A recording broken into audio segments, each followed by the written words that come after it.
அளவில்லா வேகு காலமே பூமியில் பழமையான புராதன பூர்வீகர் திணல் போலும் பிரியாதேனை ஆண்டைகள் திணல் போலும் பிரியாதேனை ஆண்டவள் தலையில் என் கூறு தாழ்வாழி வாழியே. இன்றைய புதுக்கோட்டை நிகழ்நிலை சபையில் நமக்கெல்லாம் ஒரு சிறப்பான பகிர்வை நமது அண்ணா ராஜகண்ணா அவர்கள், சாலை ராஜகண்ணா அவர்கள் முற்றி பெயரை தொடங்க வருமாறு அவரை நமஸ்காரத்துடன் வரவேற்போமாக. நமஸ்காரம் அண்ணா, வாங்க. கருப்பை கூடி கலந்த வீணை தோட மறுபோதியாம் புல மாயை மாயவே சிறப்பெல்லாம் தீரண்டேறவும் சிந்தையில் சிறப்பெல்லாம் தீரண்டேறவும் சிந்தையில் உரைத்த மேலோரீரவை யோதுவா. நீர்வளம் மற்றும் பல்வளம் நிறைந்த நாகர நாட்டு வேந்தராகிய நமது குலதெய்வ தேவேஸ்வர அவர்களின் அடிப்பணிந்து நமஸ்கரித்து தொடர்கிறேன். மேலும் அந்நாட்டின் யுவராஜர்களாக வீட்டிருக்கக்கூடிய அனந்தாதி தேவ பெருமக்களுக்கு எனது நமஸ்காரங்கள். மேலும் அந்நாட்டில் என்னை போன்று குடியேறி இருக்கக்கூடிய எனது ஜீவ சகோதரிகள் அனைவருக்கும் எனது நமஸ்காரங்கள். நீ புதுக்கோட்டை சபையில சிவராஜன் அண்ணா ரொம்ப நாளா கேட்டுட்டு இருந்தாங்க, என்னைக்காச்சும் வந்து கலந்துக்கோப்பா, முத்தி பேரரை ஆற்றுற தெய்வத்துடைய திருப்புகளை பத்தி எடுத்து பேசுங்க அப்படின்னு. அந்த நேரம் வந்து கரெக்டா கூடி வந்தது இந்த பங்குனி திருவிழா தான். அப்ப எனக்கு ஒரு சங்கடமா இருந்துச்சு. உள்ள நம்ம வந்து பங்குனி திருவிழாவை பத்தி என்ன பேசுறது, நமக்கு முன்னாடி எத்தனையோ ஆந்திரர்கள் பேசியிருப்பாங்களே, அவங்களை தவிர்த்து நம்ம எப்படி இதை தொகுக்கலாம், தெய்வ திருவாக்கியங்களை எவ்வளவோ விரிச்சு வச்சிருக்காங்க, எதை எடுக்கலாம் எதை விடலாம் அப்படின்ற மாதிரி ஒரு குழப்பமானது இருந்துச்சு. அப்ப எனக்கு முதல்ல நினைவுக்கு வந்தது என்ன அப்படின்னா, 2002 அந்த காலகட்டம். அப்ப எங்க பெரியப்பா கடையில நடந்த ஒரு நிகழ்வு தான் ஞாபகம் வந்துச்சு. சரி, அதை அடிப்படையா வச்சு நம்ம தெய்வ வாக்கியங்களை தொகுக்கலாம் அப்படின்னு சொல்லி முடிவு பண்ணேன். அது என்ன அப்படின்னா, நம்மளுடைய எல்லாத்துக்குமே தெரியும், நம்மளுடைய பங்குனி மாதம் தான் நம்ம மெய்வழி தலைகம் ஆண்டோடைய தொடக்க காலங்களை வந்து கணக்கிடுவதற்காக வைத்திருக்கக்கூடிய மாதம் அப்படின்ட்டு. அப்படி இருக்கும்போது நான் பள்ளியில படிச்சுட்டு இருந்தேன். அப்ப பெரியப்பா என்ன பண்றாங்க, அவங்க கடையில மெய்வழி கோபாலகிருஷ்ணன் பிள்ளை அவங்களுடைய கடையில வந்து மெய்வழி நாட்காட்டி எடுத்து மாற்றாங்க. அது வரைக்கும் நான் அதை கவனிச்சது இல்லை. அன்னைக்குதான் என் நினைவுக்கு அது படுது. போய் கேக்குறேன், என்ன பெரியப்பா ஏதோ புதுசா மாட்டிருக்கீங்க, என்னது இது அப்படின்னு நான் கேக்குறேன். ஏண்டா இது உனக்கு தெரியாதா அப்படின்னு சொல்லி அவங்க கேக்குறாங்க. இது பாத்திருக்கேன் பெரியப்பா, நான் யாரையும் கேட்டது இல்லை, இன்னைக்குதான் கேட்கணும்னு தோணுது அப்படின்னு சொல்லி நான் கேட்டேன். சரி, அதெல்லாம் இருக்கட்டும், இந்த மாதத்துல என்ன நடக்க போகுது சாலையில அப்படின்னு கேட்டாங்க. அப்ப எனக்கு விவரம் தெரிஞ்சது என்ன அப்படின்னா, கேழ்வரகு திருவிழா அப்படிதான் நான் சொல்லுவேன். கேழ்வரகு தேனையும் கொடுப்பாங்க, அதை எடுத்து கவமாளிக்கு முன்னாடி விளையாண்டு இருப்போம். கரெக்டா அந்த அமுது எடுத்து வந்து வழங்கும் போது போய் முண்டி அடிச்சு வாங்கி பசியாருது. இதுதான் நினைவுக்கு வருது. அததான் நான் முதல்ல சொன்னேன். அப்ப அவங்க சொன்னாங்க, சரி இது வரைக்கும் இருந்த சரி, இனிமேலாச்சும் யாராச்சும் ஒருத்தவங்க கேட்டா இப்படியா சொல்லுவேன், நீங்க கொஞ்சம் நல்லா கவனிக்கிறது இல்லையா அப்படின்னு சொல்லிட்டு அந்த நாட்காட்டியில வந்து அப்படியே படிக்க சொன்னாங்க. மேல இருக்க ஒவ்வொன்றா எடுத்து படி அப்படின்னு. அதுல வரும்போது அந்த தலைகாண்டு அப்படின்னு வந்தது. தலைகாண்டு 102 அப்படின்றதான் நீங்க எடுத்து மாற்றாங்க. அப்ப வந்து கேக்குறாங்க, தலைகாண்டுனா என்ன? இது எல்லாத்துக்கும் முதல்ல நீ அதை தெரியணும், பங்குனி மாதத்தை பத்தி தெரியணும், அதை ஏன் தலைகாண்டு நம்ம எடுத்து வச்சாங்கன்றது தெரியணும் அப்படின்னு சொல்லிட்டு தலைகாண்டுனா என்ன அப்படின்றத பத்தி, தலையகம்னா என்ன அப்படின்றத பத்தி எனக்கு அவங்க வந்து அன்னைக்கு வந்து ஒரு கோடிட்டு காட்டினாங்க. அதை அடிப்படையா வச்சே இன்னைக்கு தெய்வத்துடைய திருப்புகளையும் அதை ஒட்டியே தொடரலாம் அப்படின்றது முடிவு பண்ணியிருந்தேன்.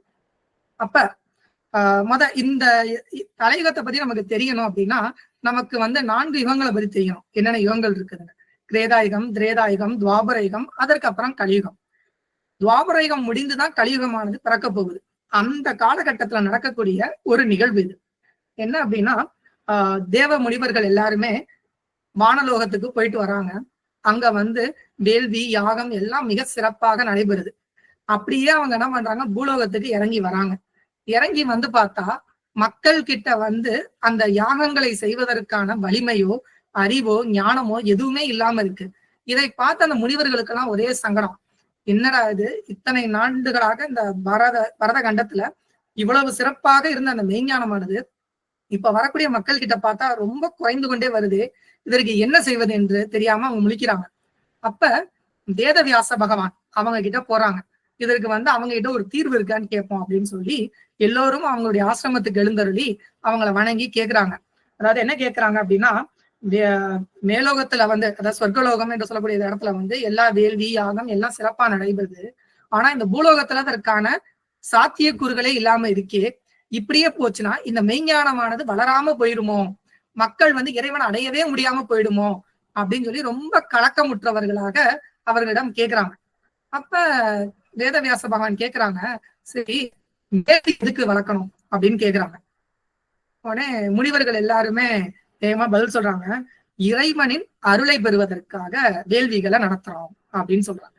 சரி, அந்த இறைவனுடைய அருளை பெறுவதற்காக நீங்க வேள்வியை நடத்துறது சரி. ஆனா அதுக்கும் கலியுகத்துக்கும் நீங்க ஏன் கவலைப்படுறீங்கன்னு போது அவங்க திரும்ப சொல்றாங்க, மக்களுக்கு இந்த மாதிரி ஞானம் இல்லாம போகுது, அதெல்லாம் நினைச்சா அவங்க இறைவனை அடைய முடியாம போயிருமே, அதற்காகத்தான் நாங்க இது பண்றோம் அப்படின்னு. அப்ப அவங்க சொல்றாங்க, என்னுடைய தகப்பனார், அவங்க வேதவியாச பகவானுடைய தகப்பனார் பேர் பராசர முனிவர். அவங்க இந்த கலியுகத்தோடைய தர்மத்தை பற்றி எனக்கு எடுத்துரைத்தாங்க. அதை உங்களிடம் நான் பகிர்ந்துக்கிறேன், உங்களுக்கான விஷயம் அதுலதான் இருக்கு அப்படின்னு சொல்லி அவங்க குறிப்பிடுறாங்க. அப்படி என்ன அவங்க குறிப்பிடுறாங்க அப்படின்னா, 4 யுகங்களுக்கும் இறைவனானவர் ஒவ்வொருவருக்கும் ஒவ்வொரு யுகத்துக்கும் தகுந்தார் போல சில தர்மங்களை எடுத்து வைக்கிறாங்க. அதில் முதலாவதாக இருக்கக்கூடிய கிரேதாயுகம். அந்த கிரேதாயுகத்து மக்கள் தவம் புரிந்துதான் இறைவனின் அருளை பெற வேண்டும் அப்படின்னு சொல்லி அவங்க எடுத்து வைக்கிறாங்க.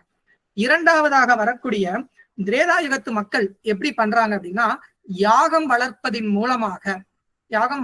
மூலமாக இறைவனின் அருளை பெறலாம் அப்படின்னு சொல்றாங்க. அடுத்து துவாபர யுகத்திலேயோ அவங்க எப்படி கொடுக்குறாங்கன்னா, அர்ச்சனை பூஜை முதலியான அனுஷ்டானங்களை கொண்டு இறைவனின் அருளை பெறலாம் அப்படின்றது தர்மம். அதன்படிதான் ஒவ்வொரு யுகங்களாக நடந்து கொண்டிருக்கு. நீங்க எல்லாம் அஞ்சக்கூடிய அந்த கலியுகமானது இருக்கிறதே, அந்த கலியுகத்துல எப்படி இருக்க போகுது அப்படின்னா, அந்த இறை நாமத்தை உச்சரிப்பதினாலேயே உங்களுக்கு இறைவனின் அருள் கிடைக்கும் அப்படின்னு சொல்லி வேதவியாச பகவானுடைய தகப்பனார் ஆகிய பராசர முனிவர் அவர்கள் அதை எடுத்துரைக்கிறாங்க. இதுதான் கலியுகத்தினுடைய தர்மம். அப்ப முனிவர்களுக்கு அடுத்து ஒரு சந்தேகம் வருது. சரி, இறைவனின் அருளை பெறுவதற்கான வழியை சொல்லிட்டீங்க, அந்த கலியுகத்து மக்கள் இறைவனுடைய நாமத்தை சொன்னாலே அந்த அருளை பெறலாம் அப்படின்னா, தவம் வேள்வி எல்லாமே அதுக்கடுத்து உலகத்துல இல்லாமலே போயிடுமா? அடுத்து அவங்க ஒரு கேள்வி கேட்கிறாங்க. அப்ப அதுக்கு அவங்க விடை கொடுக்குறாங்க. அதாவது ஒவ்வொரு யுகம் முடிவிலும் மீண்டும் ஒரு யுகமானது பிறக்கும். அதே போல கலியுகத்திற்கும் முடிவு இருக்கும். அந்த கலியுகம் முடிந்ததற்கு பிற்பாடு காலச்சக்கரமானது மீண்டும் புதுப்பிக்க பெற்று மறுபடியும் கிரேதாயுகத்திலிருந்து ஆரம்பமாகும். அப்படி கிரேதாயுகத்திலிருந்து ஆரம்பிக்கும் போது எல்லாம் வல்ல அந்த மகா விஷ்ணு பரமாத்மா அவர்களே மீண்டும் அந்த தர்மத்தை மாற்றி அமைப்பார்கள் அப்படின்னு சொல்லிட்டு அங்க முனிவர்களுக்கு அவங்க ஒரு விளக்கத்தை கொடுத்துட்டு போறாங்க. இந்த நிகழ்வுல பார்க்கும்போது பார்த்தோம் அப்படின்னா, ஒவ்வொரு யுகத்தோடைய முடிவுலையும் இன்னொரு யுகமானது ஆரம்பமாகுது. அப்ப கலியுகத்தோடைய முடிவு எது அப்படின்னா, திரும்ப கிரேதாயுகம் தான் வரணும். அப்ப யுகங்களுக்கெல்லாம் தலையாக விளங்கக்கூடியது எது அப்படின்னா, அது அந்த ஆதி கிரேதாயுகம் தான். அததான் தெய்வம் அவர்கள் நமக்கு எடுத்து தலையுகம் அப்படின்னு வச்சிருக்காங்க அப்படின்றத அன்னைக்கு அவங்க எடுத்து கோடிட்டு காட்டினாங்க. அப்புறமேட்டு இந்த கதைகளை பத்தி கேள்விப்படும் போது இன்னும் கொஞ்சம் நம்ம தெய்வம் அவர்கள் நம்ம அந்த கலியுகத்தை பற்றி நமக்கு எப்படியெல்லாம் எடுத்து கொடுத்துருக்காங்க அப்படின்றத நம்ம எடுத்து பார்க்கணும்ல அப்படின்னு சொல்லி ஒரு ஆர்வம் எடுத்து பார்த்தோம். ஏன்னா விளையாட வேண்டும் என்று இந்நூல் பார்த்தால் வெல்லாமற் போவதில்லை வேதாந்தத்தை. இதற்கு முன்னாடி எந்த யுகத்துல எந்த ஒரு மதமா இருக்கட்டும், அதனுடைய வேதங்களாக இருக்கட்டும், எதை எடுத்து வைத்தாலும் அதற்கு நிகராக நமது தெய்வம் அவர்கள் அதை விட அழகாகவும் நமக்கு புரியும்படியுமாகவும் அழகாக எடுத்து வைத்திருக்காங்க. அப்ப அதுக்கு இருக்காதா அப்படின்னு பார்க்கும்போது நம் தெய்வம் அவர்கள் அந்த கலியுகத்தை பத்தி குறிப்பிடுறாங்க. ஒரு பாடலோட அந்த கலியுகத்தினுடைய முதல் அரசன் யார் அப்படின்னும் போது அதுல ஆரம்பிக்கும். முன்னராம் பரிசித்து கால முதல் மண்ணில் நான்களி பிறந்தது, மன்னாதி மன்னரும் வரவேற்றென்னை, மன்னாதி மன்னரும் வரவேற்றென்னை, வண்ண கால் மண்டியிட்டு வணங்கின அப்படின்னு சொல்லி அந்த கலியுகமானது பரிசுத்த மகாராஜனுடைய அரசாட்சியில அந்த பரதகண்டத்தை ஆண்டு கொண்டிருக்கக்கூடிய அந்த தருணத்துல தொடருது. அது எப்ப தொடருது அப்படின்னும் போது அதற்கு அந்த புது யுகம் பிறப்பதற்கு கலியுகாதி என்ற நாமமிட்டு காலயுக்தி வருஷம் சித்திரை மாதம் முதலாவது வெள்ளி அன்று நவமி திதியிலிருந்து இது ஆகுதுன்னு சொல்லி அந்த கணக்கெடுகள்லாம் எடுத்து இந்த கலியுகமானது ஆரம்பமாகுது அப்படின்னு சொல்லி நமக்கு வந்து தெய்வம் அவர்கள் மாநிலத்துல அதை குறிப்பிட்டிருக்காங்க. அது எப்ப ஆரம்பிச்சு எப்படி வந்ததுன்ட்டு. சரி, இப்படி வந்த அந்த கலியுகத்தை பற்றி ஏன் இவ்வளவு தூரம் மக்கள் அஞ்சுறாங்க அப்படின்னு பார்க்கும்போது அதற்கு நம்ம தெய்வம் அவர்கள் அங்க கொடுத்திருக்காங்க.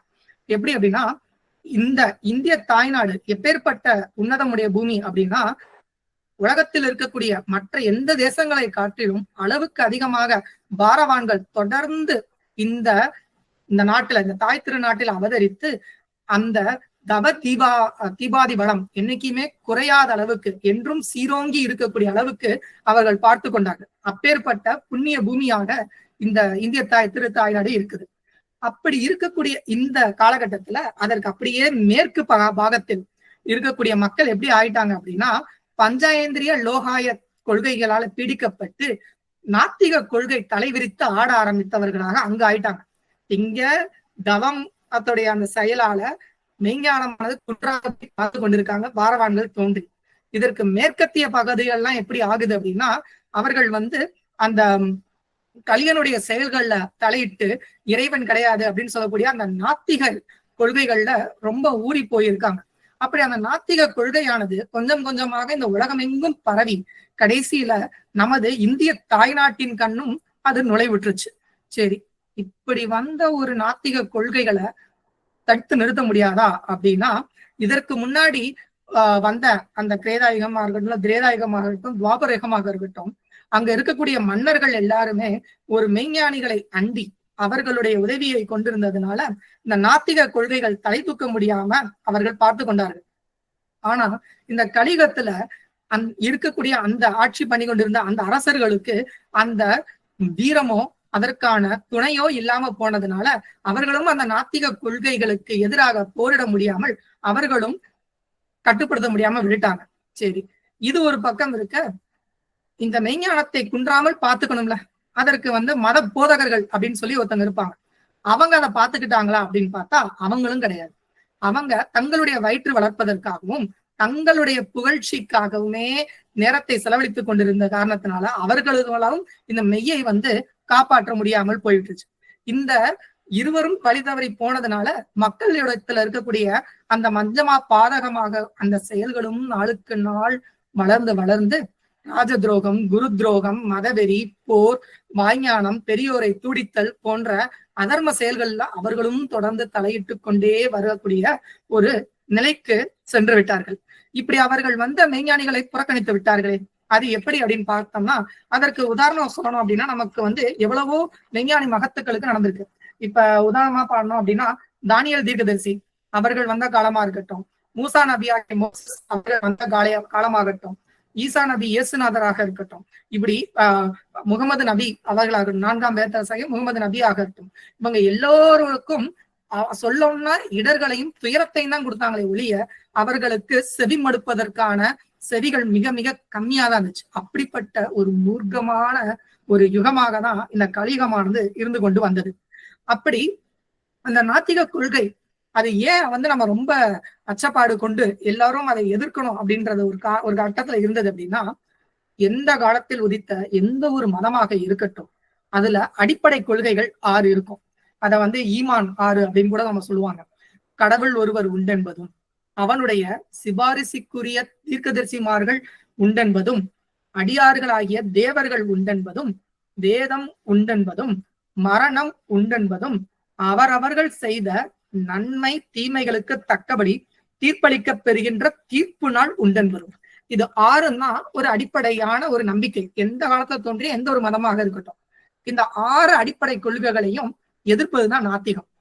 கடவுள் என்பவர் இல்லை, கடவுள் என்று இருப்பதாக கூறுவது அறியாமை, எல்லாம் இயற்கை, கடவுள் ஒருவர் இருந்தா அதை ஆராய்ச்சி செய்வது வீண் வேலை என்று அந்த முதல் 3 நம்மளுடைய நம்பிக்கைகளையும் அவர்கள் மறுக்கும் விதமாக தான் எல்லாமே எடுத்து வச்சாங்க. அதற்கப்புறம் வேதம் உண்டென்பதும் அப்படின்னும் போது அது வந்து இதற்கு முன்னாடி வந்த ஒருவர்களை புகழ்ந்து பேசி வாய்ஞானத்தால அவங்களை இது பண்ணி வச்சதே ஒழிய அவர்களும் நம்மை போன்ற ஒரு சாதாரண மனிதர்கள் தான், வேத இதிகாசங்கள் எல்லாம் கட்டுக்கதைகள் தான் அப்படின்னு சொல்லி அந்த வேதங்களையும் அவர்கள் அல்ல தட்டி விட்டார்கள். பிறந்தால் மரணிக்கணும், அது இயற்கை. அதையும் அள்ள கழிச்சாச்சு. மரணத்திற்கு பின்பு தீர்ப்பு நாள் இருக்கு, அதற்கு அப்புறம் ஒரு வாழ்வு இருக்குன்றாங்களே, மரணத்துக்கு அப்புறம் அது ஒரு வாழ்வு இருக்குன்னா அதை நிரூபிக்கவா முடியும் அப்படின்னு சொல்லி எந்த ஒரு மதத்தோடைய இருந்தாலும் சரி, அதனுடைய அடிப்படையாக இருக்கக்கூடிய இந்த ஆறும் அழிந்து போகக்கூடிய ஒரு காலமாகிடுச்சு. இதை நமது தெய்வம் அவர்கள் ஆன்மீகத்துல ஒரு பகுதியில குறிப்பிடுவாங்க. வேத சிகரங்களாகிய மூல மந்திரங்கள் எல்லாம் பிழையுண்டு மங்கி போய் அலட்சியம் செய்ய பெற்று சாதி மதங்களின் நீதி நெறி வரன்முறை கோடிகள் எல்லாம் அழுக்குற்று உருகுலைந்து மாறி வேறுபட்டு உள்ளமை பிரம்மவித்த என்னும் மேம்பாட்டின் ஜீவ வாழ்வானது அது இப்ப உலகத்தில் ஏது என்கிற பிரகாச பொருளாகிய பொக்கிஷமானது இதய இருட்டினுள்ளே புதையுண்டு போய் கிடப்பதை அப்படின்னு சொல்லிட்டு நம்ம தெய்வம் அவர்கள் அதை குறிப்பிட்டிருக்காங்க. அப்படி எல்லோரும் அதை மறந்து அள்ளத்தட்ட அளவுக்கு இந்த கலியுகத்துல மூர்க்கம் ஏறி போய் நின்னுச்சு. அப்ப அந்த கலியுகத்து மக்கள் வாழ்வதற்கு என்ன பண்றாங்க, அதையும் நம்ம தெய்வம் அவர்கள் ஒரு இடத்துல குறிப்பிடுறாங்க. அரசை இகழ்ந்து, அந்தனரை தூடித்து, வணிகரை வதைத்து, வேளாளரை வெருட்டி, புல்லரை உகந்து, புலையர்கால் தழுவி, குடியரை கும்பிட்டு வாழ்வதுதான் மனித வாழ்க்கை. அப்ப இந்த மெய்ஞானத்துக்கு கொஞ்சம் கூட ஒத்து வராத அந்த புலையர்களுடைய காலை பிடித்து கொண்டு அவர்களுக்கு கும்பிடு போட்டுக்கொண்டு வாழ்வதுதான் இந்த மனித வாழ்க்கை, அதுதான் இறைவன் ஏற்படுத்தி வைத்த விதி என்று நினைத்துக்கொண்டு அவர்களும் அப்படியே போய்கொண்டிருக்குது இந்த கலியுகம். அப்ப மக்களுடைய அந்த இதற்கு முன்னாடி வந்த எல்லா மதங்களுடைய உன்னதமான கோட்பாடு என்ன அப்படின்றத எல்லாரும் மறந்துட்டாங்க. அது என்ன அப்படிங்கும் போது, பிரதிப்பினி என்னும் அநியாய மரணத்தை ஒழிக்கவும் அவர்களை அழகையாக்கி என்றும் நரகத்தில் தங்க வைக்கின்ற யமபடரின் ஜெயித்ததற்கு அரியதாகிய அவஸ்தை மேலிட்ட நரக அடையாள அச்சத்தினை ஜெயித்ததற்கும் ஓர் மெய்யர் குருபிரானை இந்த மரண இருளை வெல்லுவதற்கு, இந்த பிறவி பிணியை சிக்கறுப்பதற்கு எப்பேடுபட்டாலும் ஒரு குருபிரானை தேடி அடைந்து கொண்டு அவர்களுடைய பாதத்தாமரைகளில் நாம் சரணாகதி அடைகிறது மட்டும்தான் இந்த கலியனுடைய பீடியிலிருந்து தப்பித்து அந்த இறைவனுடைய அருளை பெற வேண்டும். இதற்காகத்தான் எல்லா காலங்களும் அந்த மதங்களும் நமக்கு சொல்லுது. ஆனா இது எல்லாமே இப்ப செயல் இல்லாமல் மங்கி மறந்தே போயிடுச்சு. அப்படிப்பட்ட ஒரு கூறிய காலத்துலதான் நமது தெய்வம் அவர்கள் அவதரித்து அவர்களும் அந்த கலியுகத்துலதான் வளர்ந்து வராங்க. நம்மளை போல ஒரு தாயினுடைய கருவறையிலிருந்து பிறந்த அவர்களும் வளர்ந்து வராங்க. அப்படி வளர்ந்து கொண்டு வந்து ஒரு மாடு மேய்க்கும் தொழிலாபரணத்தையும் எடுத்து அவங்க சென்று கொண்டு இருக்கக்கூடிய காலத்துல நடந்த ஒரு நிகழ்வு நம்ம தெய்வம் அவர்கள் குறிப்பிடுறாங்க. அவங்க மாடு மேய்ச்சிட்டு அந்த தாத்துக்குச்சிய அவங்க பின்னாடி மறைச்சுக்கிட்டு அவங்க ஊர்ல இருக்கக்கூடிய அந்த பள்ளிவாசல் முகப்புல போய் நிப்பாங்க. அப்ப அங்க இருக்கக்கூடிய அந்த பிரசங்கத்தை கேட்பாங்க. அப்ப அவங்களுடைய பெரியப்பா சின்னப்பா சாயுபு அவர்கள் வந்து அங்க பிரசங்கம் செய்யறாங்க அந்த பள்ளிவாசல்ல. அவங்க என்ன சொல்றாங்க அப்படின்னா, அந்த வார்த்தை தெய்வத்துக்கு வந்து அப்படியே உள்ள போய் தைக்குது. அந்த வார்த்தை தான் அவர்களை பின்னால ஒரு குருபெருமான தேடி போவதற்கான ஒரு உந்து சக்தியா இருக்கு. முன்னமே சொன்னோமே, இந்த கலியுகத்துல எல்லா அந்த செயல் குன்றி போயிருமா அப்படின்னா நிச்சயமாக குன்றி போகாது. ஏன்னா அப்பப்பொழுது சிலரால் தான் இந்த செயலானது நிலைத்து நிற்கும். இந்த மெய் செயலானது கலியுகத்துல நிலைத்து நிற்பதற்கு ஒரு சிலர் தான் இருப்பாங்க. அந்த ஒரு சிலர்ல நம் தெய்வம் அவர்கள் ஒரு முக்கியமானவர்களாக அன்னைக்கு வராங்க. அப்ப அந்த கலியுகத்தினுடைய கடையில அப்ப அவங்க என்ன பண்றாங்க, அந்த வாசகம் என்ன அப்படின்னா, அநியாய மரணத்தை தவிர்க்க இதயத்தில் இறைவனை நம் தேகத்தில் கண்டு சந்திக்க வேண்டும். ஜீவதேகம் தெரிய வேண்டும். தெரியாவிட்டால் அவனுக்கு அநியாய மரணம் வந்து எக்கோடி காலமும் குண்டேகமாகி நாற்றத்திலேயே காலமெல்லாம் கிடக்க வேண்டும் அப்படின்னு சொல்லி அந்த பள்ளிவாசல்ல அவங்க பெரியப்பா சின்னப்பா சாயுபா அவர்களுடைய அந்த பிரசங்கம் தான் தெய்வத்துக்கு பசுமரத்தாணி போல் அவங்களுக்கு உள்ளத்துல வந்து பதிஞ்சது. அப்ப அநியாய மரணம்னு ஒண்ணு இருக்கே, இதுல இருந்து நம்ம தப்பிக்கணுமே, அதற்கு என்ன உபாயம் அப்படின்னா அவங்க தேடி ஒவ்வொரு முறையும் அந்த அவங்க வீட்டுக்கு தெரியாம அந்த ஞானத்திற்கு பிடிச்சிருமோ பிள்ளைக்குன்னு சொல்லி உளித்து வைத்திருந்த அந்த வேத நூல்களை எடுத்து படிச்சதாக இருக்கட்டும், குருமார்களிடம் அண்டி போய் அந்த மெய்ஞானத்தை பெறுவதற்கு ஏமாந்ததாக இருக்கட்டும் அப்படின்னு சொல்லி அவர்களுடைய பாடுகள் எல்லாமே அந்த அநியாய மரணத்துல நம்ம எப்படி தப்பிப்பது அப்படின்றத நோக்கிதான் போகுது. அப்படி போகிறதுதான் நம்மளுடைய பாடல்கள்லயும் தெய்வம் நிறைய இடங்கள்ல கோடிட்டு காட்டியிருக்காங்க. அநியாய மரணமே ஆகும் என்றுருகி கருகிய இதயம் கலங்கிய காலம் பிரியமாயுள்ளம் பெரும்பலன் கருதி ஈராறு குருமாரிடமுறிதானேன் அப்படின்னு சொல்லி அவங்க அந்த எவ்வளவு தூரம் அந்த எண்ணமானது அவங்களுக்குள்ள இருந்துச்சுன்னா, காலங்கள் கடந்து ஓடினாலும் அவங்க அதுல இருந்து பின்வாங்காம அந்த மெய்ஞானத்தை அடையணும் அப்படின்றதுலே குறியா இருக்காங்க அப்படின்றத அந்த பாடல்ல இருந்து நம்ம தெரிந்து கொள்ள முடியுது. அப்படி காலங்கள் உருண்டோடி அவங்களுக்கு திருமணமும் ஆகி குருமார் எல்லார்கிட்டையும் ஏமாந்து போய் இனி வாசியை விட்டால் நமக்கு வழியே இல்லை அப்படின்னு சொல்லி அவங்க உட்கார்ந்து இருக்கக்கூடிய அந்த பழக்கத்துல அந்த வாசி யோகத்தையும் பழகிட்டு இருக்காங்க தெய்வம் அவர்கள். அப்படி பழகி கொண்டிருக்கக்கூடிய அந்த காலகட்டம், அப்படிப்பட்ட அந்த காலகட்டத்துலதான் அந்த அருட்பெரும் ஒரு சந்திப்பு ஒரு நிகழ்வு. அந்த சந்திப்பை பார்த்தோம் அப்படின்னா நமது தெய்வம் அவர்கள் அந்த சேவடி சேகரத்துல அழகா அந்த மொத்த சந்திப்பையுமே நமக்கு ஒரு அழகான ஒரு பாடலா கொடுத்திருப்பான்.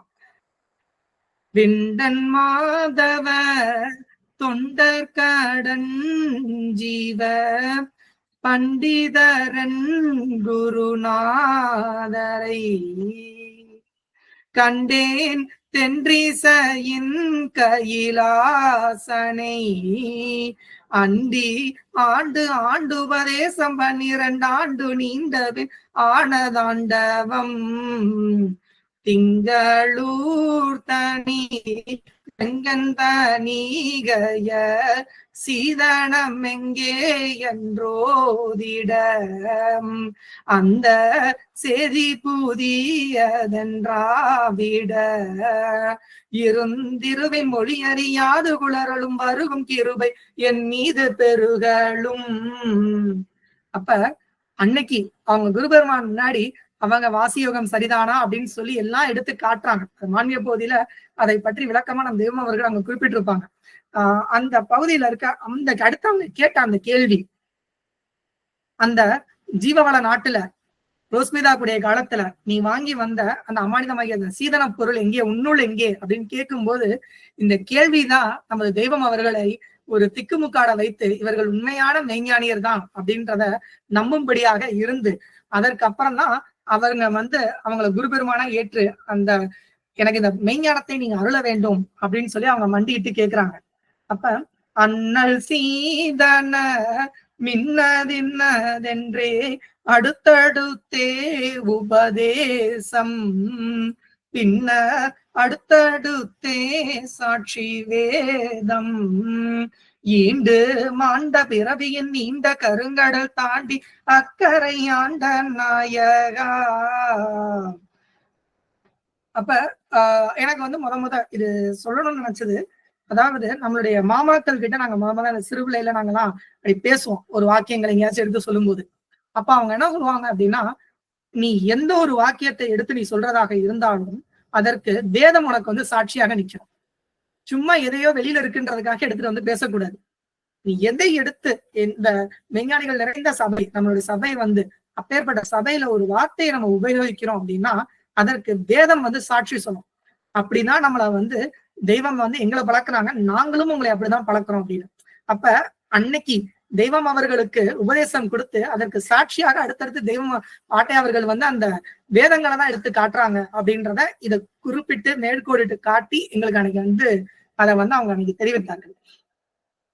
பண்டை நான் மறை பேசும் பரிசயன் அண்டர்பதிக்கென்னை ஏற்றியே முன்னாள் கொண்ட களை பெள்ளமாற்றியே ஜெய பழுதில்லாது தனி தொழிருநாதவுடன் அழிவில்லாதபதி யோகர் யோகியன சாலை மாமணி சேகர யோகர்கள் தேவரேன மறை சாற்றவும் இன்னும் மாபரேலாம் அதன்றேற்றவும் வினை கொடிய மிரிமையிடர் கெடுமை கவலையுற மடியும் உதயம் அதில் விடியும் சாலை நீளம் சாலை மாமணி சேகர யோகர்கள் தேவரேன மறை சாற்றவும் அப்படின்னு அன்னைக்கு நடந்த அந்த அந்த காட்சி அவர்களுக்கு அன்னைக்கு அந்த பெற்ற அந்த காட்சி தான் இன்னைக்கு நம்ம இந்த மெய்ஞானத்தை பற்றி பேசுவதற்கு எல்லாத்திற்கும் ஒரு காரணமாக இன்னைக்கு அமைந்தது. அப்பேற்பட்ட ஒரு நிகழ்வு நடந்தது இந்த பங்குனி மாதம் தான். சரி, இப்ப ஒரு முறை ஒரு மாமா சபையில பேசிட்டு இருக்கும்போது அவங்க குறிப்பிட்டாங்க, அதாவது இதற்கு முன்னாடி வந்த சித்தர் முத்தர்களுடைய நூல்கள் எல்லாத்தையும் எடுத்து பாத்தீங்கன்னா, அவங்க என்ன பழகி வந்தாங்களோ அதைதான் வந்து அவங்க எழுதியிருப்பாங்க. வேற எதையுமே அவங்க வந்து மாற்றி எழுதுனது கிடையாது அப்படின்னு சொல்லியிருப்பாங்க. அப்ப நம்மளுடைய மகள் அப்படிதானா அப்படின்னு பார்த்தோம்னா, அது அவர்களே வந்து திருவாய் மலர்ந்து இருக்காங்க. எப்படி அப்படின்னா, எம் கையில் இருப்பதோ சொந்த சரக்கு, எனது கை அனுபவம் அப்படின்னு சொல்லி நம்ம தெய்வம் அவர்கள் பல இடங்கள்ல மேற்கொண்டிட்டு இருப்பாங்க. இதை எங்கேயோ படித்து வந்து பேசுவது கிடையாது. அவர்கள் எதை பழகி வந்தார்களோ அதை தான் அவங்க வந்து நமக்கு இறக்கியிருக்காங்க. அதை இறக்கி பாடல்களாகவும் வாக்கியங்களாகவும் நமக்கு வந்து இது பண்ணியிருக்காங்க. அப்ப அவர்கள் பட்ட பாடையும் பழகி வந்ததையும் தான் அங்கங்க மேற்கோளிட்டு காட்டியிருக்காங்க. அப்படி அன்று அவங்க குரு பெருமானிடம் அவர்கள் பெற்ற அந்த பெரும் பதத்தை நம் தெய்வம் அவர்கள் என்றுமே மறந்தது கிடையாது. இப்ப உதாரணத்துக்கு சொல்லணும் அப்படின்னா, பேசிட்டு இருக்கோம், அன்னைக்கு ஒரு பையன் நல்லா பேசினானே அப்படின்னு உடனே யாரா இருந்தாலும் சரி அது நான் தான் அப்படின்னு தன்னை பெருமைப்படுத்துற மாதிரி எங்கேயாச்சும் ஒரு விஷயம் நடந்துச்சுன்னா அது நான் தான் அப்படின்னு சொல்லி முன்னாடி போய் நிற்போம், அந்த பெருமையை வாங்கிக் கொள்வதற்கு. ஆனா நம்ம எதை எடுத்து கொண்டு பேசியதால அந்த பெருமை வந்தது அப்படின்னா அது நம்மளுடைய தெய்வத்துடையதுதான். அப்ப அந்த தெய்வத்தை நம்ம முன்னிலைப்படுத்துறோமானா கிடையாது. புகழ் வந்தோடனே டபக்குன்னு நம்ம அந்த புகழை போய் வாங்கிக்கிறோம். நான் அப்படின்னு போய் நின்னுக்குது. அந்த நான் அப்படின்னு சொல்லி நம்ம தான் அங்க போய் நிற்கிறோம். நம்மளுடைய அந்த என்னதான் நம்ம வந்து அந்த மெய்ஞானத்துல ஏற்றி வைத்தாலும் அந்த காமி தேக இன்பங்களை நுகர்ந்து கொண்டே இந்த மெய்ஞானத்துல இருக்கிறதுனால அந்த புகழுக்கு நம்ம அடிமையாயிரும் நம்மள அறியாமலே. ஆனா நமது தெய்வம் அவர்கள் அப்படி கிடையாது. அன்னைக்கு அவங்க குரு பெருமானிடம் அந்த பெற்றாங்களே அந்த பெரும் பதம், அத என்னைக்குமே அவங்க மறந்தது கிடையாது. அவங்க சதா சர்வ காலம் நம்மளுடைய வேதங்களை நீங்க எடுத்து எந்த ஒரு பகுதியை எடுத்து பார்த்தாலும் அவர்களுடைய குரு பெருமானிடம் வந்து அதை பெற்றதை அவங்க எங்கேயுமே மறைச்சது கிடையாது. அதை எல்லா இடத்துலயுமே அவங்க அதை தொட்டு காட்டி கொண்டுதான் இருக்காங்க. அதனை அடிப்படையா வச்சுதான் சொல்லுவாங்க தெய்வம் அவர்கள் வெளியாக்கி இருப்பாங்க, எம்மை போல ஜாதி இந்த மான் தான் அப்படின்னு சொல்லியிருப்பாங்க. ஏன் அப்படின்னு பார்க்கும்போது அந்த மான் படுத்திருக்கக்கூடிய அந்த அமைப்பை நம் தெய்வம் அவர்கள் நமக்கு அருளமுதத்துவ இடத்துல வந்து விளக்கியிருப்பாங்க. அந்த மானானது எப்பயுமே அதனுடைய தலைய அதோடைய மடிப்பக்கம் வைத்துதான் படுக்கும். அது ஏன் அப்படி வச்சு படுக்குது அப்படின்னு உன்னிப்பா கவனிச்சு பார்க்கும்போது தெரிந்தது அப்படின்னு சொல்லி தெய்வம் அவர்கள் குறிப்பிடுறாங்க. தன் தாயினிடம் குடித்த அந்த பால் குடி மாறாமல் அதே நினைவோடு அது இருக்கிறதுனாலதான் அதனுடைய தலைய இன்னும் அதனுடைய இன்னொரு மானுடைய மடியின் பக்கமாக வைத்து அது தூங்குது அப்படின்றத நம் தெய்வம் அவர்கள் எடுத்து குறிப்பிடுறாங்க. அது போல எமக்கு சதா சர்வ காலம் எம்முடைய ஐயரிடம் நாம் அமுதருந்திய கொங்கைதான் ஞாபகத்தில் இருக்கிறது. அதை சிறிது கூட மறப்பதில்லை. அதை நோக்கிய எம் எண்ணம் ஓடுகிறது. அதை வைத்துதான் எம்மை போல ஜாதி இந்த மான் தான் அப்படின்னு சொல்லி நம்ம தெய்வம் அவர்கள் குறிப்பிடுறாங்க. இத சொல்றது மட்டும் இல்லாம அதை பல இடங்கள்ல நம்ம தெய்வம் அவர்கள் நமக்கு வெளியாக்கி இருக்காங்க. உதாரணத்துக்கு பார்த்தோம் அப்படின்னா எந்த ஒரு பாடல் எடுத்து பார்த்தாலும் சரி அவங்க குருபெருமானை வந்து குறிப்பிடாம நம்ம தெய்வம் இருந்ததே கிடையாது. அப்படி அவங்களோட இளமை காலத்துல நடந்த அந்த நிகழ்வுகளை இன்னொரு பாடலையும் குறிப்பிடுறாங்க. இருளில் வழி தெரியாத இளம் பருவம் அருள் விளக்குன் அன்பளித்தாய் யாதுன்மேல் தெளியாத புனலாகும் இளம் பருவம் அழியாத தௌஹீதை அளித்தபிரான் காமமுக முழங்களங்கு நிலம் பருவம் கலங்காதே என்றனைத்த காமில் மேல் பாம்பின் வாய் தேரைப்பட்ட பருவமந்தோம் பட்டசல மாற்றியனை பரிந்தனைத்தாய் இருதளையின் கொள்ளினடு ஊரரும்பாய் இருந்தவனை எடுத்தனைத்த யாவீரே பசித்த முகம் வேத்தழுதும் பதம் பார்த்து ருசித்த முதுட்டியதும் தட்ட அதும் பொறுத்தாய் ஐயனின் சந்நிதி முன் தலைநாளில் அறிந்தவன் போல் அறிவுரைத்தேன் அதும் பொறுத்தாய் தெளிந்த பின்பு பேசி மனம் கூசி முகம் திருவருளை தின நோக்க தீந்தீந்தீன் என்ற ஒரு பாடல்ல நம் தெய்வம் அவர்கள் அந்த இளமை காலத்துல அவங்க எப்படி இருந்தாங்க, அந்த மூர்க்கத்துல இருந்ததும், அவங்க குரு பெருமானை எதிர்த்து பேசியதும், அதற்கு பிற்பாடு அந்த உண்மையை அறிந்த பின்பாடு அதை எண்ணி அன்றளவும் அவர்கள் வருந்தியதா போல அந்த குறிப்பிட்டிருப்பாங்க. அவங்களுடைய திரு உள்ளத்தை, அந்த திருவருளை தினம் நோக்க அப்படின்னு சொல்லி அவங்க குறிப்பிட்டிருப்பாங்க. அதை எண்ணி எண்ணி பார்த்து இப்படி பண்ணிட்டோமே அப்படின்ற அந்த எண்ணம் அவங்களுக்கு சதா இருந்ததுனாலதான் அதுலேயே அவங்களுடைய நினைவானது சுற்றி சுற்றி வந்து கொண்டது.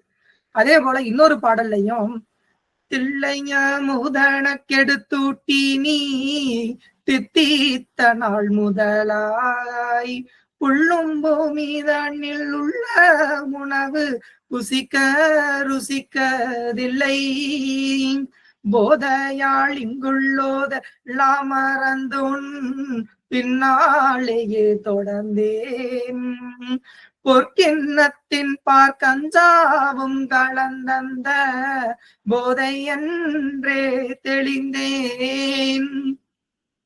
அப்ப அன்னைக்கு அவங்க பெற்றது என்ன அப்படின்னா, அவங்க குரு பெருமானிடமிருந்து பெற்ற அந்த அந்த அந்த அருள் அமுதம். அது பெற்றதற்கு பிற்பாடு அவர்களுக்கு வேற எதுவுமே பெரிதாக தெரியவில்லை. அவங்க குரு பெருமான் தான், இனி இவங்கதான் நமக்கு எல்லாம் அப்படின்னு அன்று அவர்கள் முடிவு பூண்டு அவங்க குரு பெருமானோட அந்த துறவரம் பூண்டு சென்றதின் காரணமாக தான் இன்னைக்கு நம்ம எல்லாரும் இந்த மெய்யை பெற்று இவ்வளவு சர்வ சாதாரணமாக எவ்வளவோ தேவ ரகசியங்கள் எல்லாம் நம் தெய்வங்கள் எடுத்து கொடுத்தத சர்வ சாதாரணமாக பேசி கொண்டிருக்கும். அதை ஒரு முறை பேசும்போது ஒரு மாமா குறிப்பிட்டாங்க, கிரேதாயுகத்து மக்கள் கூட்டம் கூட்டமாக உட்கார்ந்து உபதேசங்களை பேசி கொண்டிருப்பார்கள் அப்படின்னு சொல்லிட்டு குறிப்பிடுவாங்க.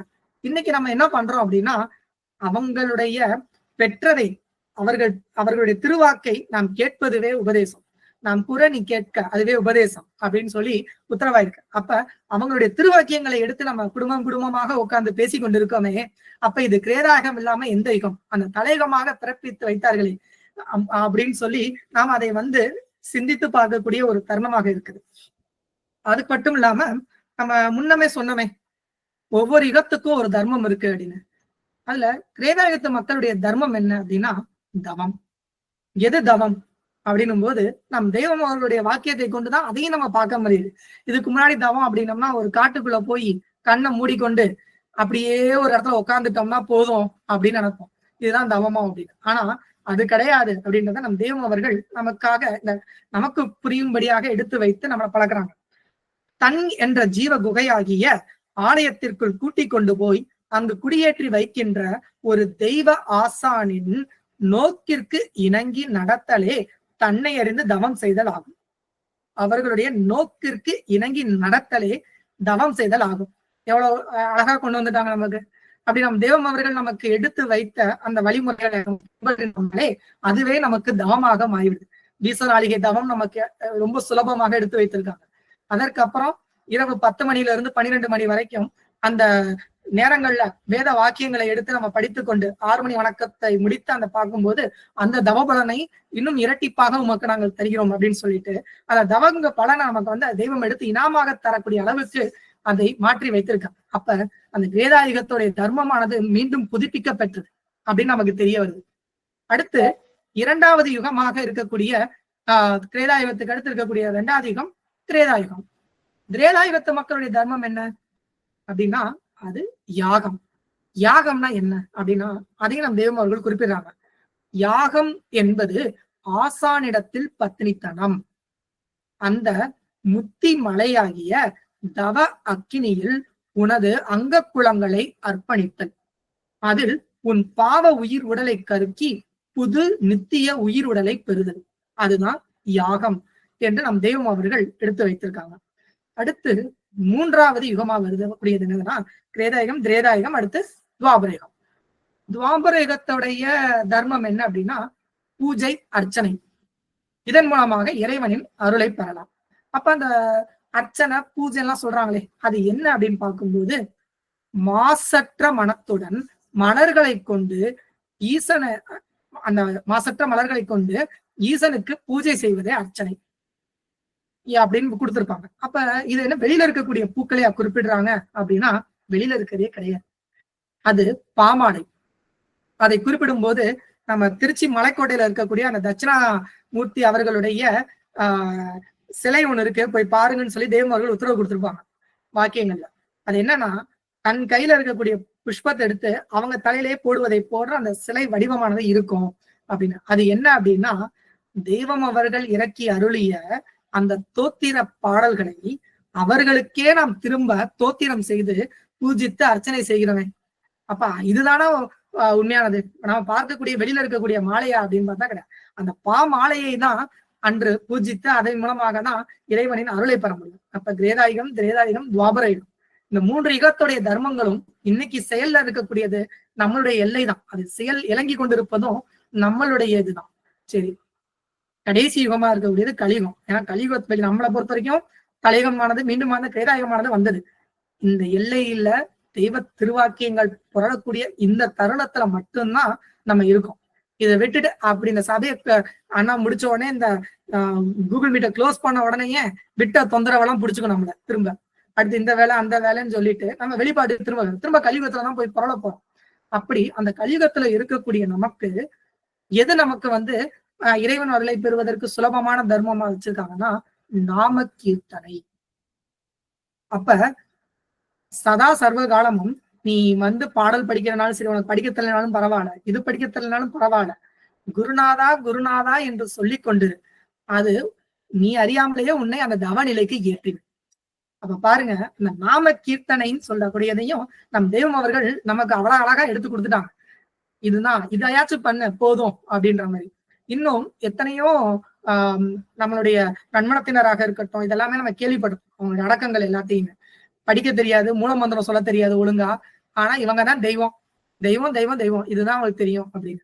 ஆனா அவர்களுக்கும் அந்த பலனை கொடுக்குறாங்களே, அந்த இறைவனுடைய அருளை அவங்க பெறுறாங்களே. அப்ப அந்த நாம கீர்த்தனையுடைய வல்லமையும் இன்னைக்கு செயல இழங்கக்கூடியது நம்மளுடைய எல்லை தானே. அப்ப இந்த யுகமானது எப்பேற்பட்ட ஒரு வசந்த காலமாக இருக்கு. அப்பேற்பட்ட அந்த யுகத்தை நாம எடுத்து இன்னைக்கு கொண்டாடுறது கிடையாது, அதை எடுத்து சொல்வதில்ல. அப்ப இது உண்மையான ஒரு வசந்த காலம் தான், வசந்த யுகம் தான் அந்த கலியுக ஆண்டு என்பது. அதனால அந்த கலியுக ஆண்டோடைய மேன்மையை நாம் அறிந்து கொள்ள வேண்டும். அதுக்கடுத்து இப்பேற்பட்ட யுகங்களாக இது இருக்கு. இந்த கலியுக ஆண்டை பத்தி தெரிஞ்சுக்கிட்டோம், அதோடைய மேன்மைகள் எல்லாம் என்ன அப்படின்ட்டு. நம் தெய்வம் அவர்களால் அதை மாற்றி வைக்கப்பட்டு எல்லாம் வந்தது. ஆனா இன்னொரு முறை பேசும்போது ஒருவர் எங்களுக்கு குறிப்பிட்டாங்க, கோயிலுக்கு போறோம் அப்படின்னு சொல்லி சொன்னோன்னே பங்குனி உத்திரமா அப்படின்னு ஏமா கேட்டாங்க. அது என்னடா இது, வெளியில இருக்கவங்க யார்ட்டாச்சும் போயிட்டு கோயிலுக்கு போறோம் திருவிழா அப்படின்னா வேகமா அவங்க கேட்கக்கூடியது பங்குனி உத்திரம். நம்மளுடைய திருவிழாக்களையும் பாத்தீங்கன்னா அது அழகா ஒத்து வரும். தை மாசம் பொங்கல், அடுத்து பங்குனி மாசத்துல பங்குனி உத்திரம், வைகாசி மாசத்துல வைகாசி விசாகம்னு சொல்லிட்டு ஒரு பண்டிகை இருக்கும், கார்த்திகை தீபம், அப்புறமேட்டு புரட்டாசி மாசம் அங்கங்க அம்மனுக்கு கூழ் ஊத்துறது, அந்த மாதிரி நிகழ்வுகளும் அங்கங்க நடைபெறுது புரட்டாசி மாசம். அப்ப எல்லா திருவிழாக்களும் ஏதோ ஒன்றை தொட்டு தொட்டு தொட்டு நடக்குது அப்படின்னு சொல்லி நம்ம பாக்குற மாதிரி இருந்துச்சு. அப்ப எனக்குள்ள ஒரு தோன்றல், அப்ப இந்த எல்லாமே நம்ம குறிப்பிடுறோமே, இந்த பங்குனி திருவிழா அப்படின்னு ஒண்ணு குறிப்பிடுறாங்களே வெளி உலகத்துல, அந்த பங்குனி திருவிழா என்னவா இருக்கும் அப்படின்னு சொல்லிட்டு ஒரு தேடி எடுத்து பார்த்தோம். அப்ப அந்த தேடி பார்க்கும்போது எங்களுக்கு கிடைத்தது என்ன அப்படின்னா, இந்த பங்குனி மாசத்துடைய சிறப்பு சிவன் பார்வதி திருமணம், மகாவிஷ்ணு லட்சுமி இவர்கள் இருவருக்குமான திருமணம், முருகன் தெய்வானை திருமணம், இது எல்லாமே நடந்தது இந்த பங்குனி மாதம். அதனால முன்னமே சொன்னமே, இந்த கலியுகத்து மக்கள் ஏன் நாத்திக கொள்கையில மூடி போறாங்க அப்படின்னா, மத குருமார்கள் எல்லாரும் அவங்களுடைய வயிற்றுப்பாட்டுக்காகவே இதை எல்லாத்தையும் மறைத்து வைத்து விட்டாங்க.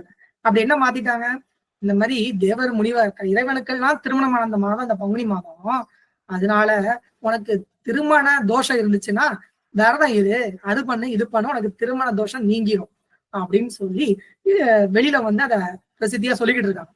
அப்ப எனக்கு இதை கேட்ட உடனே எனக்கு ஆச்சரியமா இருந்தது என்னன்னா, நம் தெய்வம் அவர்கள் நமக்கு அதை விளக்கிட்டாங்களே, எது அந்த திருமணம் என்பது, நிஜமான திருமணம் என்பது என்ன அப்படின்றத நம் தெய்வம் அவர்கள் அழகா கொடுத்துட்டாங்க. அது என்ன அப்படின்னா, திருமணம் இவன் செய்து கொள்ளும் இது ரெண்டுமே இல்லாதனாலதான் வெளி உலகத்தில் நாம் செய்யக்கூடிய திருமணத்தில் திருவும் இல்லை மனமும் இல்லை.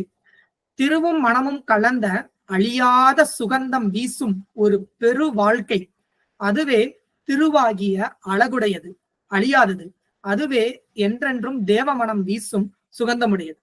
அப்ப அந்த திருமணம் எங்க நடக்குது அப்படின்னா ஒரு குரு பெருமானும் சீடனும் சந்திக்கக்கூடிய தருணம். அந்த நிகழ்வை என்ன இன்னொரு இடத்துல குறிப்பிடும் போது பதி பசு பாசம் அப்படின்னு சொல்லி அங்க குறிப்பிடுவாங்க. பசுவாகிய ஜீவன் பாசத்தால கட்டுண்டு கிடக்குது. ஒரு குறிப்பிட்ட எல்லையை தாண்டி போக முடியாது. அந்த கயிற்றை தன்னால அதை அவிழ்க்கவும் முடியாது. பதி அவர்கள் வந்து அதை கலட்டி விட்டா மட்டும்தான் அந்த பசுவானது அந்த ஒரு கட்டுப்பட்டு இருக்கக்கூடிய அந்த எல்லையை விட்டு வர முடியும் அப்படின்னு சொல்லி இத நம் தெய்வம் அவர்கள் விளக்கியிருக்காங்க அந்த பதி பசு பாசத்தை. அப்ப இதுதான் வந்து அந்த பதி பசு பாசம். அப்ப அந்த திருமணம் என்பது பசுவாகிய சீடன் பதியாகிய குரு பெருமானை அடைவதுவே அப்படின்றத தெரிந்து கொள்ள முடியுது. அதனால் வந்து அத்தனை திருமணங்களாக அந்த தேவ திருமணங்கள் நடந்த ஒரு பங்குனி மாதமாக இதை வந்து குறிப்பிடுறாங்க. சரி, இது மட்டும்தான் பங்குனியுடைய சிறப்பா அப்படின்னு பார்த்தா இன்னும் முக்கியமான சிறப்பு இருக்கு. என்ன அப்படின்னா பங்குனி உத்திரம். அது என்ன பங்குனி உத்திரம் அப்படின்னு பார்க்கும்போது அந்த முருகப்பெருமான் சூரபத்மனை வதம் செய்தது. அந்த நிகழ்வு நம்ம எல்லாத்துக்குமே தெரியும். அதாவது சிவசுப்பிரமணிய திரு முருகப்பெருமான் அவர்கள் இந்த பூமியில ஞான பீடாதிபதியாக அருள் செங்கோலோட்சி நடத்தி வந்த காலத்துல அவர்கள் ஒரு மலக்குறவர் பெண்ணை மணமுடிக்க ஆசைப்படுறாங்க. அதற்கு சொந்தமாக கூட கிடையாது. அந்த குறவர் கூட்டத்துடைய தலைவனுக்கு வளர்ப்பு மகள் அவர்களை கூட அவங்களுக்கு வந்து முருகப்பெருமானுக்கு வந்து மனம் முடித்து வைக்க அவர் தயாராக இல்லை. அப்படி இருந்த நேரத்துல அவங்க வந்து அந்த வள்ளி பிராட்டியாரை கூட்டிட்டு போகும்னு நினைக்கும் போது அந்த குறவர் கூட்டமே எதிர்த்து நின்னுச்சான். அதை பார்த்தோன்னே அவர்கள் வேங்கை மரமா மாறிட்டாங்களாம். இது வந்து சொல்லக்கூடிய கதை. அது எப்படி வேங்கை மரமா மாற முடியும்? ஒரு 6 அறிவு கொண்ட ஒரு மனிதன் எப்படி ஓரறிவு கொண்ட ஒரு தரிக்கிரமாக ஒரு மரமாக அந்த இடத்துல மாற முடியும் அப்படின்னு கேட்டா இதுக்கு பதில் கிடையாது. இதை கேட்கும் போது வேத கதைகள் எல்லாம் கட்டுக்கதைகளாகவும் பொய்க்கதைகளாகவும் போயிடும். அதான் நாஸ்திகனுக்கு வசதியாகவும் போயிடும். இது ஒரு பக்கம் இருக்க சூரபத்மனுடைய சங்காரம் நடக்குது. அப்படி சூரபத்மனை சங்காரம் செய்யும் போது அவனுடைய தலையை வெட்டும் போது ஒரு முறை சிங்கத்தலை வந்ததாகவும் மீண்டும் வெட்ட யானை தலை வந்ததாகவும் இப்படி எல்லாம் குறிப்பிடுறாங்க. அது எப்படி சாத்தியமாகும்? தலை வெட்டுப்பட்ட யாராக இருந்தாலும் இந்த உலகத்துல பண்ணாங்க மரணம் வெட்ட வெட்ட எப்படி இன்னொரு தலை முளைக்குது அப்படின்னு பார்க்கும்போது இது எல்லாம் பார்க்கும்போது நம்மளுடைய தெய்வமருடைய பாடல் தான் ஞாபகம் வருது. தை வீரந்தது மார்கழி முடிவிலே நொய் வீரந்தது அரிசி மூனையிலே பொய் வீரந்தது புலவர் மெய் வீரந்தது வேதியர் மொழியிலே மெய் வீரந்தது வேதியர் மொழியிலே பொய் வீரந்தது புலவர் வாயிலே. அப்ப அந்த புலவர்கள் தங்களுடைய வயிற்றுப்பாட்டிற்காக அவங்க என்ன பண்ணிடுறாங்க, அந்த கதைகள் எல்லாத்திலையுமே பெரியவர்களை அறிவுக்கு பொருத்தம் இல்லாததை கூறி அவர்கள் வந்து பயங்கரமா அதை மாத்தி வச்சுட்டாங்க. அந்த நிகழ்வுகள் எல்லாத்தையும் அதையும் நம் தெய்வம் அவர்கள் தான் நமக்கு வெளியாக்குறாங்க. அவர்கள் வேங்கை மரமாக மாறவில்லை, ஒரு புலி போன்ற வீரத்துடன் அவர்களை எதிர்த்து நின்றாங்க அப்படின்னு சொல்லி நம் தெய்வம் அவர்கள் அதை குறிப்பிடுறாங்க. அதே போல சூரபத்மனுடைய தலையை வெட்டுவதற்காகவா இந்த மெய்ஞானியர்கள் வந்தாங்க? அவர்கள் வந்து ஒவ்வொருவரையும் கொலை செய்வதற்காகவா இங்க வரணும் அப்படின்னு பார்த்தா அவங்களுக்கு அந்த வேலையே கிடையாது. அவங்க எதற்கு வந்தாங்க அப்படின்னா ஒவ்வொரு தலையையும் விடுவிப்பதற்காக அல்லவா வந்தாங்க. அப்ப அன்னைக்கு அந்த சிங்கத்தலை யானத்தலைன்னு சொன்னதெல்லாம் என்ன அப்படின்னா அன்று அவர்களுக்கு நடந்த அந்த உபதேச இரவில் ஏற்பட்ட சந்தேகங்களும் அந்த மாயையை விளக்கியதுதான் அந்த தலைகளாக அவர்கள் வந்து சித்தரிக்கிறாங்க அப்படின்னு சொல்லி நம் தெய்வம் அவர்கள் ஒரு முறை சபையில வெளியாகினதுக்கு பிற்பாடுதான் நமக்கு தெரியுது. அப்ப இதற்கு முன்னாடி வெறும் பொய்யாக இருந்த அந்த வேத இதிகாசங்கள்ல இருக்கக்கூடிய அனைத்தும் இன்று செயலுக்கு வந்தது எந்த ஒரு எல்லையிலனா நம்மளுடைய எல்லையில தான். அதை வைத்து பார்க்கும்போது முன்னாடி சொன்னமே வேத சிகரங்களாகிய மூலமந்தங்கள்லாம் பிழை உண்டு போச்சுன்னு அதை மாற்றி அமைப்பதற்கு தெய்வம் அவர்கள் அந்த பகுதியுடைய தொடர்ச்சியில வரும்.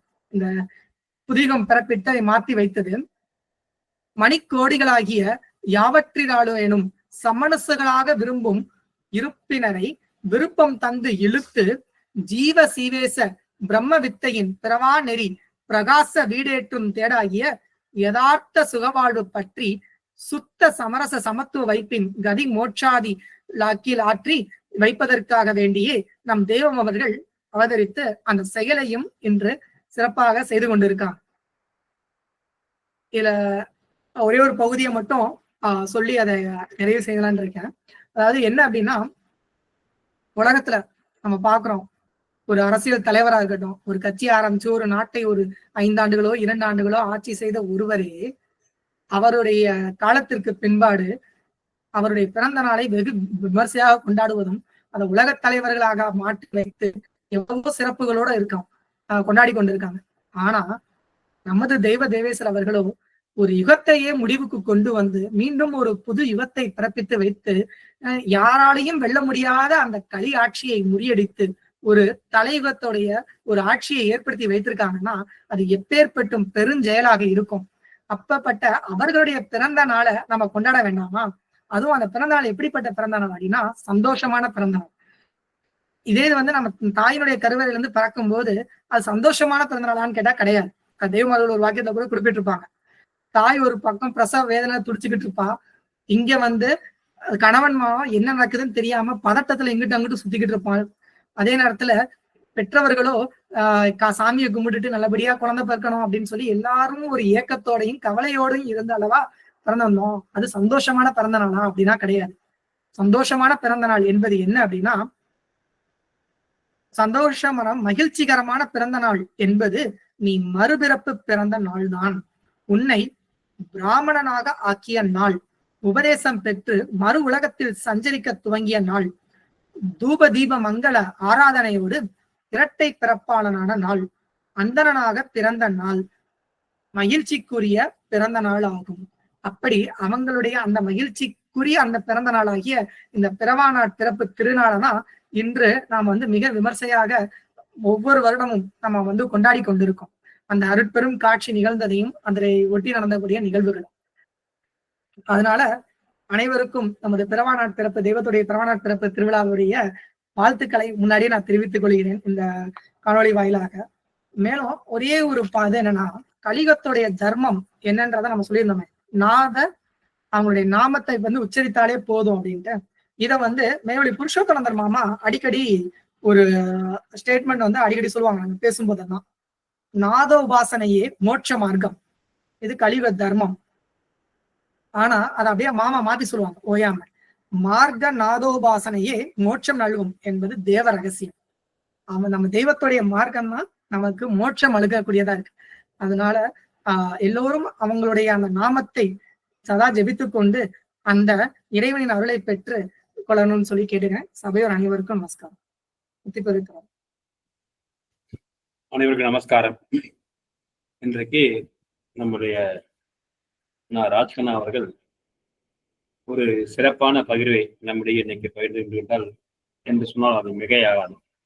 மிகவும் அழகாக நம்முடைய மெய்வழி தலையுக ஆண்டிற்கு ஒரு சிறப்பான ஒரு பகிர்வை நம்மளே அந்த ஆண்டு தலையுக ஆண்டுன்னு ஏன் நம்ம சொல்றோம் அப்படின்றத 4 யுகங்களையும் எடுத்து கூறி ஒவ்வொரு யுகத்திலையும் வந்து எப்படி அதை இதை பண்ணாங்க அப்படின்றதும், கிரத யுகத்துல வந்து எப்படி அந்த யுகத்தினுடைய சிறப்பு என்ன அப்படின்னா முனிவர்கள் எல்லாம் தவம் முடிஞ்சு தன்னுடைய இறைவனை அடைந்தார்கள், அவர்கள் சென்றார்கள் அப்படின்னு பார்க்கும்போது திரேதா யுகத்துல வந்து யாகம் வளர்த்து அவனுடைய பலனை அவங்க பெற்றாங்க அப்படின்றதையும், யுகத்துல வந்து பூசை புனஸ்காரம் அனுஷ்டானங்கள்ல அதிகமா இருந்தாங்க அப்படின்னும், இந்த கலியுகத்துல மட்டும் ஏன் என்ன பண்ணலாம் அப்படின்னா இறைவனுடைய நாமத்தை மட்டும் செபித்தால் போதும் அதனுடைய பலனை நாம் அடையலாம் அப்படின்றதையும் அதை எடுத்துக்காட்டாக கூறி நம்முடைய வேதாந்தங்களில் நம்முடைய தெய்வம் மின்னி காட்டினபடி அவர்கள் எழுதிய பாக்களை நாம் மீண்டும் அவர்களுக்கே அதை திருப்பி பாடும்போது எப்படின்னா நம்ம திருச்சி மலைக்கோட்டையில உள்ள அந்த நடராஜ பெருமான் தன்னை அர்ச்சிக்கின்றதையும் அந்த நிகழ்வை எடுத்துக்காட்டி மிக அழகாக ஒரு இது நமக்கு எடுத்துக்காட்டினாங்க. அதே மாதிரி இந்த திருவிழாவுடைய நோக்கம் என்ன அப்படின்னா தெய்வத்தினுடைய பிறவானால் பிறப்பு திருவிழா. அவங்க வந்து எப்படி பிறந்தாங்க அந்த எது அப்படின்னா அந்த பாட்டையர் அவர்களுடைய தனியமைப்பாளனுடைய தோளில வச்சு எப்படி அவங்க வந்து அதை உபதேசம் பெற்றார்கள் அந்த நாளை தான் நம்ம சிறப்பாக இருக்கணும். ஏன்னா அந்த நாளுக்காக தெய்வம் எத்தனை நாள் இயங்கி இருந்தாங்க அப்படின்றதையும் நம்ம நூல்களை மின்னி காட்டுறாங்க. எத்தனை பேர்கிட்ட போய் ஒரு ஒரு இதுக்காகத்தான் ஈராறு குருமான்னு சொன்னாங்களும் எத்தனையோ குருமார்கிட்ட போய் அவங்க உபதேசம் வாங்கினாலும் அவங்களுடைய மனசு திருப்தி படுச்சா அப்படின்னா திருப்தி படலை. நம்மளோட வாங்கினவங்க எல்லாம் திருப்தியா இருக்காங்க, நம்ம மட்டும் இல்லை அப்படின்னு கடைசியில அந்த வாசி யோகத்தை மட்டும் மிக சிறப்பாக செஞ்சு அந்த யோகத்தினால அடைய முடியுமான்னு பார்த்தா உடல்ல வாதனை தான் வந்துட்டு இருக்கு. இப்படியெல்லாம் பட்டு அவங்களுடைய மனோ வாக்கு, அதாவது மெய்வெளி கை முதலாகிய மனோ வாக்கு காயம் ரெண்டிலும் அந்த அது அதிக நாள் ஊக்கத்துடன் இருக்கும் போதுதான் அந்த பக்குவத்துல வர்றாங்க. அந்த பக்குவத்துலதான் தேடி பாட்டையர்களுக்கு தெரியாதா, தெரிஞ்ச மாதிரி அவங்களுக்கு தெரியும் இவங்கதான் வச்சிருக்காங்க. ஆனா நம்ம தெய்வத்துக்கோ இவங்கதான் குருபான்னு தெரியாது. அந்த அற்புதமான சந்திப்பு நிகழ்வு அதைத்தான் நம்ம இன்னைக்கு மிகவும் சிறப்பாக நம்ம கொண்டு வர்றோம். கொஞ்ச நாள் முன்னாடி வந்திருந்தாலோ பின்னாடி வந்திருந்தாலோ அந்த பாட்டையார் வந்து தெய்வத்தை படிக்க முடியாது. அவங்க வந்து ரங்கோனுக்கு போறதுக்கு மிக சிறப்பாக அந்த வியாபாரத்துல பெரிய லெவல்ல இருக்காங்க. அதுவும் வெளிநாடுகளை ரங்கோன்ல போய் செய்யறதுக்கு நெல் மூடையெல்லாம் ஏத்துறதுக்காக சொல்லிட்டாங்க. அப்படி சொல்லிட்டு வர்ற வழியில தான் நம்ம பாட்டையார் சந்திக்காங்க. சென்னையின் நம்பர் கால நேரமா போய் சந்திச்சுட்டு சொல்லிட்டு வர நேரத்துல அந்த சந்திப்பு நிகழ்கிறத எடுத்துக்காட்டினாங்க. அதை நம்ம சேவடி செய்யற பாட்டுல வந்து தெளிவா அந்த நிகழ்வுறம் அப்படியே தெய்வம் அந்த வரியில எல்லாமே கொண்டு வந்துட்டாங்க. அந்த இது அதையும் வந்து நம்ம நெய்மலை யானத்திலையும் அந்த அந்த வரியிலையும் மிட்டி காட்டுறாங்க. பண்டை வேதிய திங்களூர் வீதி பாதையில் வர கண்டனால் திங்களூர் வீதியில தெய்வம் அவன் பாட்டையார் வர்றாங்க அப்படின்றதையும் மிக அழகா எடுத்து காட்டினாங்க. அப்புறம் நம்ம கடைசியா வந்து அந்த மாநிலங்களை பத்தி சொன்னாங்க. மாநிலங்கள் வந்து எப்படி படுத்திருக்கு அப்படின்னா அந்த மடியை நோக்கி படுத்திருக்குன்ற மாதிரி நம்ம இங்க எப்படி அப்படின்னா மான் வந்து கூட்டமா படுத்திருக்கோம். ஆனா ஒரு சிங்கம் இது வந்துச்சுன்னா எல்லா மானும் பிரிஞ்சு ஓடிடும், ஒன்னோட ஒண்ணு மோதாது முட்டாது. ஏன் அப்படின்னா சுத்தி படுத்திருக்கோம். ஒவ்வொரு தலைமாடு ஒரு தலை வந்து இன்னொரு இதுல மடியை நோக்கி இருக்கும். அது எப்படின்னா நம்ம ஆலயத்துல சுத்தி உட்காந்துருக்கு, தெய்வத்தை சுத்தி உட்காந்துருக்கு பாத்தீங்களா, எல்லாரும் எந்திரிச்சு அவங்க மாட்டுக்கு போயிடலாம். ஏன்னா எல்லா பக்கமும் சுத்தி இருக்கும்.